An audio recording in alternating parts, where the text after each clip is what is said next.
Sir, ಸಾಹಿತ್ಯದ ಅವಶ್ಯಕತೆ ಅಥವಾ ಅದರ ಉಪಯೋಗಗಳ ಬಗ್ಗೆ ಸೂಕ್ಷ್ಮವಾಗಿ ತಿಳಿಸಿದ್ರೆ, ಈಗ ನೇರವಾಗಿ ಉತ್ತರ ಕೊಡಿ.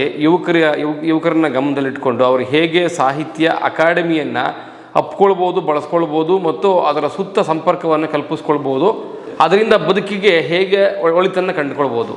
ಈಗ ನಾವು ಸಾಹಿತ್ಯ ಅಕಾಡೆಮಿಯಿಂದ ಹಿಂದಿನಿಂದಲೂ ಹಿಂದಿನ ಅಧ್ಯಕ್ಷರುಗಳು ಅನೇಕರು ಇವೆಲ್ಲ ಮಾಡ್ಕೊಂಡು ಬಂದಿದ್ದಾರೆ.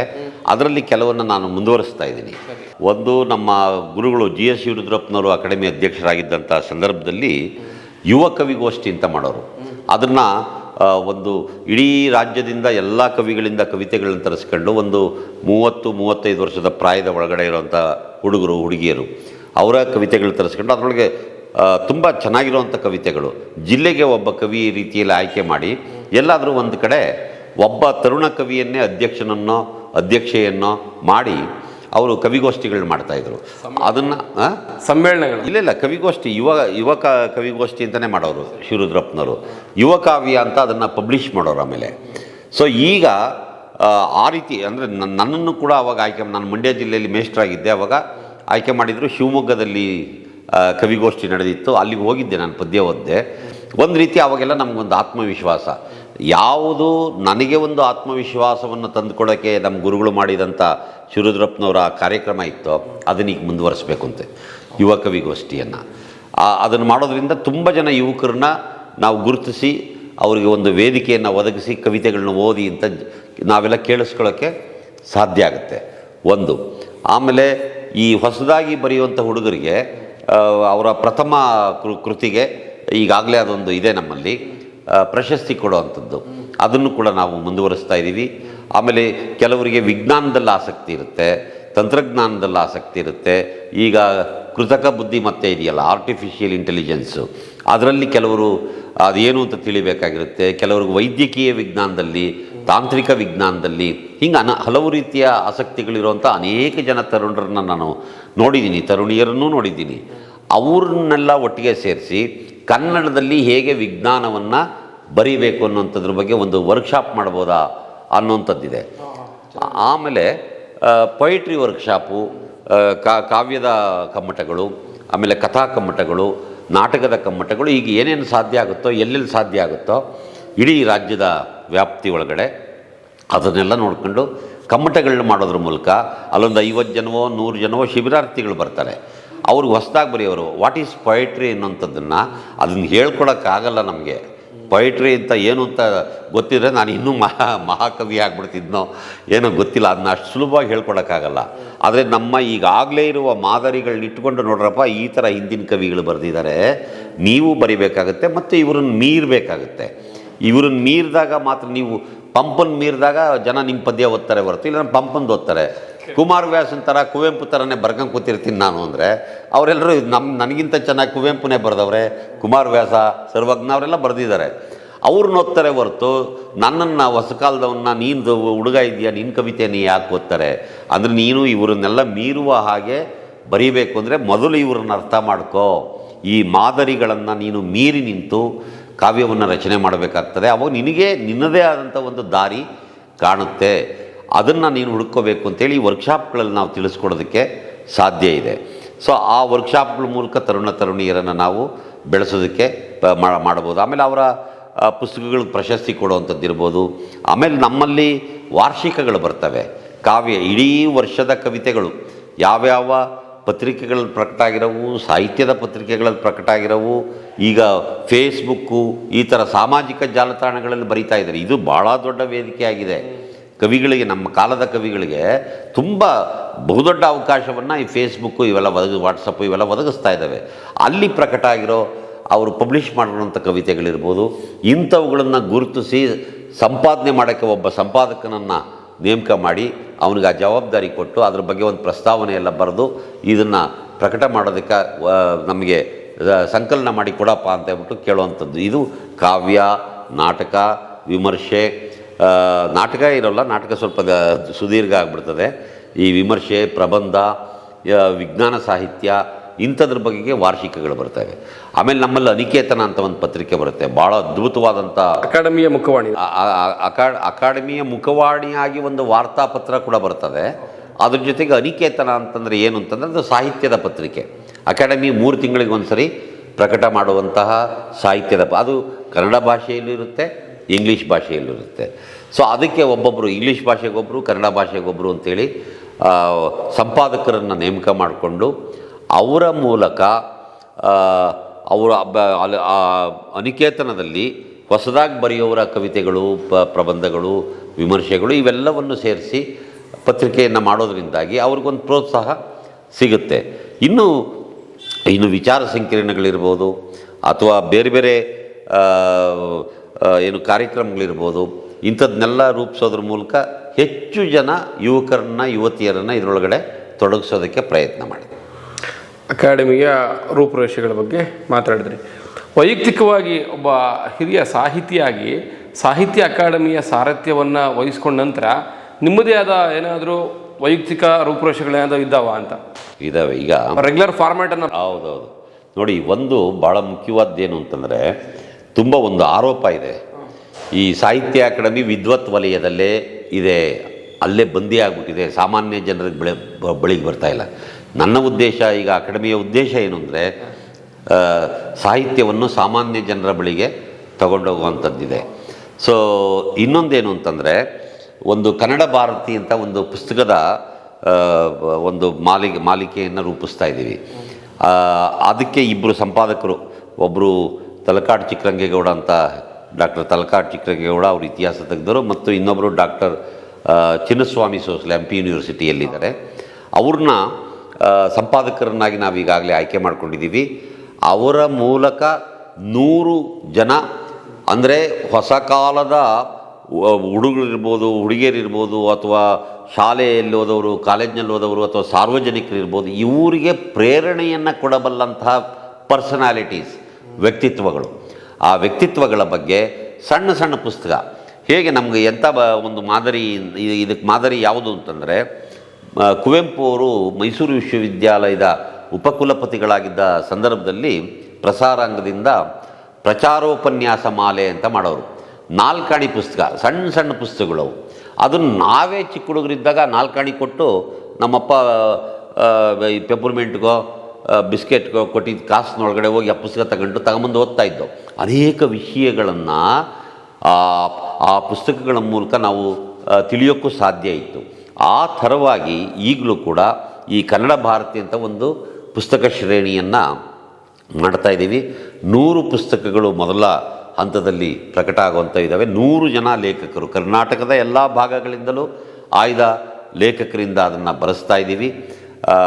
ಅದು ಪ್ರಕಟ ಆದಮೇಲೆ ಏನು ಮಾಡೋದು ಅಂತ, ಪುಸ್ತಕ ಸುಮ್ಮನೆ ಸಾಹಿತ್ಯ ಅಕಾಡೆಮಿಲಿ ಇಟ್ಟರು ಏನು ತೊಂದರೆ ಇಲ್ಲ. ನಮ್ಮಲ್ಲಿ ಎಂಥ ಅದ್ಭುತವಾದ ಪುಸ್ತಕಗಳನ್ನು ಓದುವ ಪರಂಪರೆ ನಮ್ಮ ಜನರಲ್ಲಿದೆ ಅಂತಂದರೆ, ಹೇಳ್ತಾರೆ ಯಾರೂ ಪುಸ್ತಕ ಕೊಂಡ್ಕೊಳ್ಳಲ್ಲ ಹಾಗೆ ಹೀಗೆ ಅಂತ. ಸುಳ್ಳೋದೆಲ್ಲ. ಅಕಾಡೆಮಿ ಎಲ್ಲೂ ಅಂಗಡಿ ಇಟ್ಟಿಲ್ಲ. ಎಲ್ಲ ಸಾಹಿತ್ಯ ಸಮ್ಮೇಳನಗಳು ಅಲ್ಲಿ ಬಿಟ್ಟರೆ ಅಂಗಡಿಗಳಿಟ್ಟಿಲ್ಲ. ಅಕಾಡೆಮಿಯಲ್ಲೇ ಪುಸ್ತಕಗಳು ಸಿಗ್ತವೆ. ನಾವು ಬೆಂಗಳೂರಿನ ರವೀಂದ್ರ ಕಲಾಕ್ಷೇತ್ರದ ಕೆಳಗೆ ಕ್ಯಾಂಟೀನ್ ಇದೆಯಲ್ಲ, ಆ ಪಕ್ಕದಲ್ಲಿ ಅಲ್ಲಿ ಸಿರಿಗನ್ನಡ ಪುಸ್ತಕ ಮಳಿಗೆ ಅಂತ ಇದೆ. ಆ ಪುಸ್ತಕ ಮಳಿಗೆಯಲ್ಲಿ ಅಕಾಡೆಮಿಯ ಪುಸ್ತಕಗಳು ಸಿಗ್ತವೆ. ಅಲ್ಲಿಗೆ ಬಂದು ಜನ. ನಿಮ್ಮ ಅಕಾಡೆಮಿಯ ಮಳಿಗೆ ಅಲ್ಲ ಅದು? ನಮ್ಮ ಅಕಾಡೆಮಿ ಅಲ್ಲ, ಸಂಸ್ಕೃತಿ ಇಲಾಖೆದ. ಅಲ್ಲಿ ನಮ್ಮವು ಪುಸ್ತಕ ಇರ್ತವೆ. ಅದು ನಮ್ಮ ಒಟ್ಟು ಇಲಾಖೆಯ ಪುಸ್ತಕಗಳು ಎಲ್ಲ ಇರೋದ್ರಿಂದ ಅಕಾಡೆಮಿ ಪುಸ್ತಕಗಳು ಅಲ್ಲಿರ್ತವೆ. ಅಕಾಡೆಮಿ ಕಚೇರಿಯಲ್ಲಿ ಮತ್ತು ಆ ಮಳಿಗೆಯಲ್ಲಿ ವರ್ಷಕ್ಕೆ ಏನಿಲ್ಲ ಅಂತಂದರೆ 6-7 ಲಕ್ಷ ರೂಪಾಯಿಗಳ ಪುಸ್ತಕ ವ್ಯಾಪಾರ ಆಗುತ್ತೆ. ನಮ್ಮದು ಲಾಭದಾಯಕವಾಗಿರೋ ಈ ಪುಸ್ತಕೋದ್ಯಮದಲ್ಲಿ ಎಲ್ಲರೂ ನಷ್ಟ ಅಂತಿದ್ರೆ, ನಮ್ಮದು ಲಾಭದಾಯಕವಾಗಿರೋವಂಥ ಒಂದು ಅಕಾಡೆಮಿಯ ಪ್ರಕಟಣೆಗಳು, ಆ ರೀತಿಯಾದಂಥ ಒಂದು ಪುಸ್ತಕಗಳು ನಮ್ಮಲ್ಲಿದ್ದಾವೆ. ಆ ರೀತಿ ಪುಸ್ತಕ ಮಾರಾಟ ಆಗ್ತವೆ. ಆದರೂ ಕೂಡ ಯಾರೋ ಬೆಂಗಳೂರಿಗೆ ಬಂದವರು ಇದನ್ನು ತಗೊಂಡೋದ್ರೆ ಸಾಲದು. ಅದು ಅವ್ರು ಇದ್ದಲ್ಲಿಗೆ ಪುಸ್ತಕಗಳನ್ನ ತಲುಪಿಸ್ಬೇಕಲ್ವಲ್ಲ, ಹೌದಲ್ವಾ? ಅದಕ್ಕೆ ಒಂದು ಯೋಜನೆ ಮಾಡಿದ್ದೀನಿ. ಕೆಲವು ಖಾಸಗಿ ಸಂಘ ಸಂಸ್ಥೆಗಳು ಅವ್ರ ಜೊತೆಯಲ್ಲಿ ಒಂದು ಒಪ್ಪಂದವನ್ನು ಮಾಡಿಕೊಂಡು, ಈ ಪುಸ್ತಕಗಳನ್ನು ನೀವು ಎಲ್ಲರಿಗೂ ಕೊಡಿ. ಇದಕ್ಕೆ ಅತ್ಯಂತ ಕಡಿಮೆ, ತುಂಬ ಕಡಿಮೆ ಬೆಲೆಯಲ್ಲಿರುವಂಥ ಪುಸ್ತಕಗಳು. ನಾವು ಅದರ ಆ ಪುಸ್ತಕದ ಪ್ರಿಂಟಿಂಗ್ ಚಾರ್ಜಿನೊಳಗಡೆ ಆ ಪುಸ್ತಕವನ್ನು ಕೊಡೋಕ್ಕೆ ಪ್ರಯತ್ನ ಮಾಡ್ತಾಯಿದ್ದೀವಿ. ಆ ಪುಸ್ತಕಗಳನ್ನ ಯಾರು ಬೇಕಾದ್ರೂ ಕೊಂಡ್ಕೋಬೋದು. ಕಡಿಮೆ ಬೆಲೆಗೆ ಸಿಗುತ್ತೆ ಅಂದರೆ ಒಂದು ಮಗು ಕೂಡ ಕೊಂಡ್ಕೊಳ್ಳುತ್ತೆ ಅದನ್ನು. ಸೊ ಆ ಕೊಂಡ್ಕೊಳ್ಳೋದ್ರ ಮೂಲಕ ಓದೋಕ್ಕೆ ಶುರು ಮಾಡ್ತಾರೆ. ಏನು ಮಾಡಬೇಕು ಅಂತಂದರೆ, ಆ ಓದಿದ ಮೇಲೆ ಮಕ್ಕಳೇನು ಮಾಡಬೇಕು, ಅವರು ತಮ್ಮ ಜೊತೆಲಿ ಇಟ್ಕೊಳ್ಳೋದು ಅದು ಒಂದು ಭಾಗ ಇದ್ದೇ ಇದೆ, ಅದು ಇಟ್ಕೊಳ್ತಾರೆ. ಆ ಓದಿದ್ದು ಹೇಗೆ ಅವ್ರ ಮೇಲೆ ಪರಿಣಾಮ ಬೀರಿದೆ ಅನ್ನೋದು ಇದೆಯಲ್ಲ, ಅದು ತಿಳ್ಕೋಬೇಕಲ್ಲ. ಅದಕ್ಕೆ ಪರೀಕ್ಷೆಗಳನ್ನ ಕಂಡಕ್ಟ್ ಮಾಡಬೇಕು ಅಂತ ಅವ್ರಿಗೆ ಹೇಳ್ತಾ ಇದ್ದೀನಿ.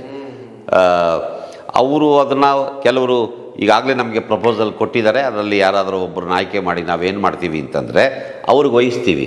ಅವರು ಅದರ ಪರೀಕ್ಷೆ ನಡೆಸುವಂಥದ್ದು, ಆಮೇಲೆ ಆ ಹುಡುಗರನ್ನ ಸಂಘಟಿಸುವಂಥದ್ದು, ಒಬ್ಬ ಶಿಕ್ಷಕರನ್ನ ಒಂದು ಶಾಲೆ ಒಳಗಡೆ ಅದಕ್ಕಾಗಿ ಉಪನ್ಯಾಸಕರನ್ನೋ ಶಿಕ್ಷಕರನ್ನೋ ನೇಮಕ ಮಾಡ್ಕೊಳ್ಳೋವಂಥದ್ದು, ಆಮೇಲೆ ಆ ಪರೀಕ್ಷೆಯ ವ್ಯವಸ್ಥೆಗೆ ಏನು ಬೇಕೋ ಅದನ್ನೆಲ್ಲ ಅವ್ರು ಮಾಡ್ಕೋಬೋದು. ನಾವು ಅವರಿಗೆ ಒಂದು ಪರೀಕ್ಷೆ ಬರೆದವರಿಗೆ, ಆಮೇಲೆ ತಾಲೂಕಿಗೆ ಮೊದಲು ಫಸ್ಟು ಸೆಕೆಂಡು ಥರ್ಡ್ ಪ್ರೈಸ್ ಬಂದವರಿಗೆ, ಜಿಲ್ಲಾ ಮಟ್ಟದಲ್ಲಿರ್ಬೋದು ರಾಜ್ಯ ಮಟ್ಟದಲ್ಲಿರ್ಬೋದು ಅವರಿಗೆಲ್ಲ ಸರ್ಟಿಫಿಕೇಟ್ಗಳು ಕೊಡುವಂಥದ್ದು, ಬಹುಮಾನಗಳನ್ನು ಕೊಡುವಂಥದ್ದನ್ನು ಒಂದು ಯೋಜನೆಯನ್ನು ರೂಪಿಸ್ತಾ ಇದ್ದೀವಿ. ಆ ಮೂಲಕ ನಮ್ಮ ಕಾಲದ ವಿದ್ಯಾರ್ಥಿಗಳಲ್ಲಿ ಯುವಕ ಯುವತಿಯರಲ್ಲಿ ಒಂದು ಓದುವ ಹವ್ಯಾಸವನ್ನು ರೂಢಿಸಬೇಕು ಅಂತ ಇದೆ. ಓದುವ ಹವ್ಯಾಸ ರೂಢಿಸೋದು ಅನ್ನೋದಕ್ಕಿಂತ ಹೆಚ್ಚಾಗಿ ಒಬ್ಬ ವ್ಯಕ್ತಿಯಿಂದ, ಆ ವ್ಯಕ್ತಿತ್ವದಿಂದ ಪ್ರೇರಣೆ ಪಡೆದು ನಾನು ಒಬ್ಬ ಈಗ ಆಗಬೇಕು ಅಂತ ತುಂಬ ಚಿಕ್ಕ ವಯಸ್ಸಿನಲ್ಲೇ ಇರೋವಂಥ ಹುಡುಗರಿಗೆ ಅದು ಗೊತ್ತಾದರೆ ಅವರು ಆ ರೀತಿ ಬದುಕೋದಕ್ಕೆ ಪ್ರಯತ್ನ ಮಾಡ್ತಾರೆ. ಸರ್, ಸಂಸ್ಕೃತಿ ಇಲಾಖೆಯ ಕನ್ನಡ ಭವನದಲ್ಲಿರ್ತಕ್ಕಂಥ ಹಲವು ಅಕಾಡೆಮಿಗಳಲ್ಲಿ ಅತ್ಯಂತ ಬಹುಮುಖ್ಯವಾಗಿ ಮುಕುಂದರಾಜ್ ಅವರು ಇದ್ದಾರೆ, ಒಂದು ಅಕಾಡೆಮಿಯಲ್ಲಿ ಕುಳಿತಿದ್ದಾರೆ ಅಂಥೇಳಿ ತಮ್ಮ ಕಾಣುವ ನೆಪ ಇಟ್ಟುಕೊಂಡು ಅಕಾಡೆಮಿಗಳ ಪಡಸಾಲೆಗಳಲ್ಲಿ ಓಡಾಡ್ತಕ್ಕಂಥ ಅನೇಕರಿದ್ದಾರೆ. ಅದರಲ್ಲಿ ನಾನು ಕೂಡ ಒಬ್ಬ. ನನಗೆ ದಯವಿಟ್ಟು ತಿಳಿಸ್ಕೊಡಿ, ಸಾಹಿತ್ಯ ಅಂದರೆ ಅಲ್ಲಿ ಇಬ್ಬರು ವ್ಯಕ್ತಿಗಳ ಪಾತ್ರ ಇರುತ್ತೆ. ಒಂದು ಬರೀತಕ್ಕಂಥ ಲೇಖಕನದ್ದು, ಓದ್ತಕ್ಕಂಥ ಓದುಗನದ್ದು. ಸಾಹಿತ್ಯ ಅಕಾಡೆಮಿಯಿಂದ ಲೇಖಕನಿಗೆ ಮತ್ತು ಓದುಗನಿಗೆ ಏನು ಲಾಭ ಇದೆ ಅಂತ? ನಾನು ಓದುಗನಿಗೆ ಲೇಖಕನಿಗೆ ಭೌತಿಕವಾಗಿ ಏನು ಲಾಭ ಇದೆ ಅಂತ ಹೇಳೋಕ್ಕಾಗಲ್ಲ. ನಾವು ಅವ್ರದ್ದೊಂದು ಪದ್ಯ ಪ್ರಕಟ ಅಂದರೆ ಅಥವಾ ಅವ್ರಿಗೊಂದು ಅವಾರ್ಡ್ ಬಂದರೆ ಅವ್ರಿಗೆ ಯಾವುದೋ ಒಂದು ಎಡಿಟಿಂಗ್ ಕೆಲಸ ವಹಿಸಿದಾಗ ಅಲ್ಪ ಸ್ವಲ್ಪ ಅವರಿಗೆ TAD ಏನೋ ಸಂಭಾವನೆಯನ್ನು ಕೊಡ್ತೀವಿ. ಆ ಥರ ನಾವು ಕೊಡೋ ಸಂಭಾವನೆಯಿಂದ ಯಾವುದೇ ಮನುಷ್ಯನ ಬದುಕನ್ನು ಗಟ್ಟಿಯಾಗಿ ಅವ್ರಿಗೆ ಸಣ್ಣ ಪುಟ್ಟ ಸಹಾಯ ಆಗ್ಬೋದು ಅಷ್ಟೇ ಹೊರತು ಭಾಳ ದೊಡ್ಡ ಸಹಾಯ ಸಾಹಿತ್ಯದಿಂದ ಅಥವಾ ಅಕಾಡೆಮಿಯಿಂದ ಆಗುತ್ತೆ ಅಂತ ಏನು ನಂಬುವಂಥ ಅಗತ್ಯ ಇಲ್ಲ. ಸೊ ನಮ್ಮ ಲೇಖಕರು ಯಾರೂ ಕೂಡ ಹಾಗೆ ಬರೋದು ಇಲ್ಲ. ನಿಮ್ಗೆ ಹೇಳ್ತೀನಿ, ಮಾಸಾಶನ ಇದೆಯಲ್ಲ, ಈ ಮಾಸಾಶನಕ್ಕೆ ಸರ್ಕಾರ ವಯಸ್ಸಾದಂಥ ಕವಿಗಳು ಕಲಾವಿದರಿಂದ ಅರ್ಜಿಗಳು ಕರೆಯುತ್ತೆ. ಇಲ್ಲೂ 60 ವರ್ಷದ ಮೇಲೆ ಇದೆ. ಇಲ್ಲಿಗೆ ನನಗೆ ಗೊತ್ತಿರಬಹುದಾದ ಬಹುಸಂಖ್ಯಾತ ಲೇಖಕರು ಒಬ್ಬರು ಅರ್ಜಿ ಹಾಕಿಲ್ಲ. ಯಾರೋ ಒಂದು 7-8 ಜನ ಪಾಪ ಎಲ್ಲೋ ಹಳ್ಳಿಗಳಲ್ಲಿ ಕವಿಗೋಷ್ಠಲ್ಲಿ ಇದಾಗಿರುವಂಥವ್ರು, ಸ್ವಲ್ಪ ವಯಸ್ಸಾದವರು ಅಂಥವರು ಒಂದು 7-8 ಜನ ಹಾಕಿದ್ದಾರೆ ಅಷ್ಟೇ ಹೊರತು ಅರ್ಜಿಯನ್ನು. ಇನ್ನು ನಮ್ಮ ನಿಜವಾಗಲೂ ಕಷ್ಟದಲ್ಲಿರುವ ಒಬ್ಬ ಲೇಖಕ, ನಿಜವಾದ ಲೇಖಕ ಅರ್ಜಿ ಹಾಕಿಲ್ಲ. ನಾನು ಅದಕ್ಕೆ ನಮ್ಮ ರಿಜಿಸ್ಟ್ರಾರ್ಗೆ ಹೇಳಿದ್ದೀನಿ, ನೋಡ್ರಿ ಅವ್ರನ್ನೆಲ್ಲ ಗುರುತಿಸ್ಬೇಕಾಗಿರೋದು ಸಾಹಿತ್ಯ ಅಕಾಡೆಮಿಯ ಕೆಲಸ. ಅವ್ರು ಬರಲ್ಲ ರೀ, ಅರ್ಜಿ ಹಾಕಿ ಅಂದರೆ ಹೆಂಗೆ ಹಾಕ್ತಾರೆ ಅರ್ಜಿ? ಅದು ಅವರ ಸ್ವಾಭಿಮಾನಕ್ಕೆ ಏಟು ಬಿದ್ದಂಗೆ ಆಗ್ಬಿಡುತ್ತೆ. ನಾವೇ ಅವ್ರ ಹತ್ರ ಹೋಗಿ ಅವ್ರ ಹತ್ರ ಅರ್ಜಿ ತಗೊಂಡು ಅವರಿಗೆ ಏನು ಸಲ್ಲಬೇಕಾಗಿದೆಯೋ, ಸರ್ಕಾರದಿಂದ ಏನು ಸವಲತ್ತು ಕೊಡಬೇಕಾಗಿದೆಯೋ ಅದನ್ನು ಕೊಡಿಸೋ ಪ್ರಯತ್ನ ಮಾಡಬೇಕು. ಆ ಥರ ಅನುಕೂಲ ಆಗಬಹುದೇ ಹೊರತು ಭಾಳ ದೊಡ್ಡ ಇದು ಆರ್ಥಿಕವಾದ ಅನುಕೂಲ ಆಗುತ್ತೆ ಅನ್ನೋಂಥದ್ದೇನಿಲ್ಲ. ಆದರೆ ಇನ್ನೊಂದು ಅನುಕೂಲ ಇದೆಯಲ್ಲ, ನಾಲೆಡ್ಜು, ಜ್ಞಾನ ಇದೆಯಲ್ಲ, ಅದು ಯಾರ ಅಪ್ಪನ ಮನೆಯ ಆಸ್ತಿಯೂ ಅಲ್ಲ. ಯಾರು ಬೇಕಾದ್ರೂ ಅದನ್ನು ಗಳಿಸೋಕ್ಕೆ ಸಾಧ್ಯ ಇದೆ. ಒಂದು ಕಾಲದಲ್ಲಿ ನಮ್ಮವಕ್ಕೆ ಏನೂ ಇರಲಿಲ್ವಲ್ರಿ. ಈ ದೇಶದಲ್ಲಿ 97% ಜನಕ್ಕೆ ಅಕ್ಷರ ಗೊತ್ತಿರಲಿಲ್ಲ, ವಿದ್ಯಾಭ್ಯಾಸ ಇರಲಿಲ್ಲ. ಮಹಿಳೆಯರು 100ಕ್ಕೆ 100ರಷ್ಟು ಅವರ ಸಂಖ್ಯೆಯಲ್ಲಿ ಅಷ್ಟೂ ಜನ ಯಾವುದೇ ಜಾತಿಯ ಹೆಣ್ಣುಮಗಳು, ಒಬ್ಬ ದಲಿತರ ಹೆಣ್ಣುಮಗಳಿರ್ಬೋದು, ಬ್ರಾಹ್ಮಣರ ಹೆಣ್ಣುಮಗಳಿರ್ಬೋದು, ಒಕ್ಕಲಿಗರ ಹೆಣ್ಣುಮಗಳಿರ್ಬೋದು, ಯಾವುದೇ ಕುರುಬರ ಹೆಣ್ಣುಮಗಳು, ಲಿಂಗಾಯತರು, ಯಾರಾದರೂ ಸರಿಯೇ, ಯಾವ ಹೆಣ್ಣು ಮಕ್ಕಳಿಗೂ ವಿದ್ಯಾಭ್ಯಾಸ ಮಾಡುವ ಅವಕಾಶ ಇರಲಿಲ್ಲ. ಇವತ್ತು ಅವರೆಲ್ಲ ವಿದ್ಯಾಭ್ಯಾಸ ಮಾಡ್ತಾ ಇದ್ದಾರೆ. ಸೊ ಆ ವಿದ್ಯಾಭ್ಯಾಸಕ್ಕೆ ಪೂರಕವಾಗಿ ಸಾಹಿತ್ಯ ಅಕಾಡೆಮಿಯ ಪುಸ್ತಕಗಳು ಅಥವಾ ಸಾಹಿತ್ಯ ಅಕಾಡೆಮಿ ಹಮ್ಮಿಕೊಳ್ಳುವ ಕಾರ್ಯಕ್ರಮಗಳು ಇವು ಏನಾದರೂ ಅವರಿಗೆ ನೆರವಾದರೆ ಅವ್ರಿಗೆ ಒಂದು ಬೌದ್ಧಿಕ ಶಕ್ತಿ ಬರುತ್ತೆ. ನಾನು ಹೇಳಿದ್ನಲ್ಲ, ನನಗೆ ಎಂಥ ಶಕ್ತಿ ಬಂತು, ನನಗೆ ಎಂಥ ತಿಳುವಳಿಕೆ ಬಂತು ಅನ್ನೋಂಥದ್ದು ಇದೆಯಲ್ಲ, ಅದು ಎಲ್ಲರಲ್ಲೂ ಆಗೋ ಸಾಧ್ಯತೆ ಇದೆ. ಆ ಥರದ ಅನುಕೂಲಗಳು ಸಾಹಿತ್ಯ ಅಕಾಡೆಮಿಯಿಂದ ಖಂಡಿತ ಆಗ್ತವೆ ಅನ್ನೋ ವಿಶ್ವಾಸ ಇದೆ. ಸಂಸ್ಕೃತಿ ಇಲಾಖೆಯ ಮುಖ್ಯ ಕಚೇರಿ ಇರೋದು ಕನ್ನಡ ಭವನದಲ್ಲಿ. ಎಲ್ಲ ಅಕಾಡೆಮಿಗಳು ಕೂಡ ಅಲ್ಲೇ ಇದ್ದಾವೆ. ಈ ಎಲ್ಲ ಸಂಸ್ಕೃತಿ, ಭಾಷೆ, ಸಾಹಿತ್ಯಕ್ಕೆ, ನಾಟಕಕ್ಕೆ ಸಂಬಂಧಪಟ್ಟ, ಜಾನಪದಕ್ಕೆ ಸಂಬಂಧಪಟ್ಟ ಎಲ್ಲ ಅಕಾಡೆಮಿಗಳಿರ್ತಕ್ಕಂಥ ಮಾಹಿತಿಯನ್ನು ಸಾರ್ವಜನಿಕರಿಗೆ ಒದಗಿಸಬೇಕಾಗಿರ್ತಕ್ಕಂಥ ಅನಿವಾರ್ಯತೆ ಇದೆಯಾ ಅಂತ. ನಮ್ಮ ಸಂಸ್ಕೃತಿಯ ಚಟುವಟಿಕೆ ನಡೆಯುವಂಥ ಕೇಂದ್ರ ಸ್ಥಳ ಇದು, ಭಾಷೆಯ ಕೇಂದ್ರ ಸ್ಥಳ ಇದು ಅಂತ ಹೇಳಿ ಸಾಹಿತ್ಯ ಅಕಾಡೆಮಿಯಿಂದ ಆ ಕೆಲಸ ಆಗಬೇಕಂತ ನಾನು. ಈಗ ಸಾಹಿತ್ಯ ಅಕಾಡೆಮಿಗೆ ಯೂಟ್ಯೂಬ್ ಚಾನಲ್ ಇದೆ.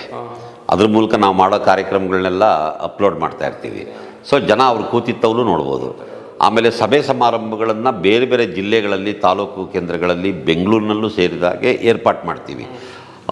ಅಲ್ಲಿಗೆ ಬಂದಾಗ ಸಾಹಿತ್ಯ ಅಕಾಡೆಮಿಯ ಅಸ್ತಿತ್ವ ಅವರಿಗೆ ಗೋಚರ ಆಗುತ್ತೆ. ಆಮೇಲೆ ಕಚೇರಿಗೆ ಬನ್ನಿ ಬನ್ನಿ ಬನ್ನಿ ಅಂತ ಹೇಳೋದಿದೆಯಲ್ಲ, ಅದು ಎಷ್ಟು ಪ್ರಾಕ್ಟಿಕಲ್ ಆಗಿರುತ್ತೆ ಅಂತ ಯೋಚನೆ ಮಾಡಿ. ಎಲ್ಲೋ ಗುಲ್ಬರ್ಗಾದಲ್ಲಿರೋರು ಸಾಹಿತ್ಯ ಅಕಾಡೆಮಿ ಕಚೇರಿಗೆ ಬಂದು ಅಲ್ಲೇನೋ ಇದು ಮಾಡ್ಕೋಬೇಕು ಅಂತಂದರೆ ಕಷ್ಟ ಆಗುತ್ತೆ. ಜಿಲ್ಲಾವಾರು ಅಕಾಡೆಮಿಗೆ ಕೇಂದ್ರಗಳಿಲ್ಲ. ಈ ಸದ್ಯಕ್ಕೆ ಆ ಥರದ ವ್ಯವಸ್ಥೆಯನ್ನು ಸರ್ಕಾರ ಮಾಡಿಲ್ಲ. ಮೊದಲು ಸಾಹಿತ್ಯ ಪರಿಷತ್ಗೂ ಇರಲಿಲ್ಲ, ಈಗ ಸಾಹಿತ್ಯ ಪರಿಷತ್. ಸಂಸ್ಕೃತಿ ಇಲಾಖೆಯ ಘಟಕಗಳಿದ್ದಾವೆ. ಸಂಸ್ಕೃತಿ ಇಲಾಖೆಯ ಕಚೇರಿಗಳಿದ್ದಾವೆ. ಕನ್ನಡ ಮತ್ತು ಸಂಸ್ಕೃತಿ ಇಲಾಖೆಯ ಸಹ ನಿರ್ದೇಶಕರೊಬ್ಬರು ಎಲ್ಲ ಜಿಲ್ಲೆಗಳಲ್ಲೂ ಇರ್ತಾರೆ. ಆಮೇಲೆ ವಲಯಕ್ಕೆ ಒಬ್ಬ ಜಾಯಿಂಟ್ ಡೈರೆಕ್ಟರ್ ಕೂಡ. ಅವರ ಪರಿಧಿಗೆ ಎಲ್ಲ ಅಕಾಡೆಮಿಗಳು ಬರಲ್ವಾ? ಅವರು ನಾವೇನಾದರೂ ಹೇಳಿದ್ರೆ ಅವ್ರು ಮಾಡ್ತಾರೆ, ಇಲ್ಲ ಅಂತಲ್ಲ. ಆದರೆ ನಾವು ಹೆಚ್ಚು ಅವ್ರನ್ನ ಎಷ್ಟರ ಮಟ್ಟಿಗೆ ಬಳಸ್ಕೊಂಡಿದ್ದೀವಿ ಅನ್ನೋದು ಇಲ್ಲಿವರೆಗೆ ಅದು ಆಗಿರಲಿಕ್ಕಿಲ್ಲ. ಈಗ ನಾನು ಅವ್ರನ್ನೆಲ್ಲ, ಯಾಕೆಂದರೆ ಪ್ರತಿಯೊಬ್ಬ ವ್ಯಕ್ತಿಯನ್ನು ಜೋಡಿಸ್ಕೊಂಡು ಕೆಲಸ ಮಾಡಿದಾಗ ಮಾತ್ರ ನಾವು ಸಾಹಿತ್ಯವನ್ನು ಜನಕ್ಕೆ ಮುಟ್ಟಿಸೋದಕ್ಕೆ ಕಳಚಿಕೊಂಡಿರುವ ಎಲ್ಲ ಕೊಂಡಿಗಳನ್ನು ಬೆಸಿಬೇಕಾಗಿದೆ. ಅದು ಬಹಳ ಮುಖ್ಯವಾದಂಥ ಜವಾಬ್ದಾರಿ ನಂದು ಅಂತ ದಯವಿಟ್ಟು ಗಮನಿಸಿ. ಆಯ್ತು. ಇಂಥ ಒಂದು ತಮ್ಮ ಬ್ಯುಸಿಯೆಸ್ಟ್ ಶೆಡ್ಯೂಲು, ಅಧ್ಯಕ್ಷರ ಒಂದು ಜವಾಬ್ದಾರಿ ಬಿಡುವು ಮಾಡಿಕೊಂಡು ಜನಪದ ಸಿರಿಗೆ ಬಂದು ತಮ್ಮ ಅನುಭವದ 4 ಮಾತುಗಳನ್ನ ಆಡಿದ್ದಕ್ಕೆ ಧನ್ಯವಾದಗಳು ಸರ್. ನಿಮಗೂ ಅಷ್ಟೇ ಕಾಂತರಾಜು. ಪಾಪ ನೀವೆಲ್ಲ ಇಷ್ಟು ಪ್ರಯಾಸಪಟ್ಟು ಇದೆಲ್ಲ ವ್ಯವಸ್ಥೆ ಮಾಡ್ಕೊಂಡಿದ್ರಿ. ನಿಮಗೆ, ನಿಮ್ಮ ಚಾನಲ್ಗೆ ಒಳ್ಳೆಯದಾಗಲಿ. ನನ್ನನ್ನು ಕರೆಸ್ಕೊಂಡ ನಿಮಗೆ, ಈ ಎಲ್ಲ ಸಿಬ್ಬಂದಿಯವರಿಗೆ, ನಿಮ್ಮ ಚಾನಲಿನ ಎಲ್ಲ ಗೆಳೆಯರಿಗೆ ಕೃತಜ್ಞತೆಗಳು, ನಮಸ್ಕಾರ. ಸಹೃದಯ ಬಂಧುಗಳೇ, ಜನಪದ ಸಿರಿ ಒಂದು ಯೂಟ್ಯೂಬ್ ಚಾನಲ್. ಇವರು ಕನ್ನಡ ಸಾಹಿತ್ಯ, ಕನ್ನಡ ಜನಪದ, ಕನ್ನಡ ಸಂಸ್ಕೃತಿ, ಹೀಗೆ ಅನೇಕ ಸಂಗತಿಗಳನ್ನು ತಮ್ಮ ಯೂಟ್ಯೂಬ್ ಮೂಲಕ ನಿಮಗೆ ತಲುಪಿಸ್ತಾ ಇದ್ದಾರೆ. ಸೊ ಈ ಚಾನಲ್ಗೆ ನೀವೆಲ್ಲರೂ ಸಬ್ಸ್ಕ್ರೈಬರ್ಸ್ ಆಗಬೇಕು, ಇದನ್ನು ಶೇರ್ ಮಾಡಬೇಕು, ಹೆಚ್ಚು ಜನರಿಗೆ ಈ ಚಾನಲ್ ಬಗ್ಗೆ, ಜನಪದ ಸಿರಿಯ ಬಗ್ಗೆ ಹೇಳಬೇಕು. ಮತ್ತು ನೀವು ಇದನ್ನು ಗಂಭೀರವಾಗಿ ನೋಡಿ, ಇವರು ಸೃಷ್ಟಿ ಮಾಡ್ತಾ ಇರುವಂಥ ಅನೇಕ ಸಂಗತಿಗಳನ್ನು, ಇವರು ಪ್ರಸಾರ ಮಾಡ್ತಿರುವ ಸಂಗತಿಗಳನ್ನು ನೀವು ನೋಡಬೇಕು ಅಂತ ನಿಮ್ಮಲ್ಲಿ ವಿನಂತಿ ಮಾಡ್ಕೊಳ್ತಾ ಇದ್ದೀನಿ. Yes sir, thank you sir. ಓ ನನ್ನ ಚೇತನ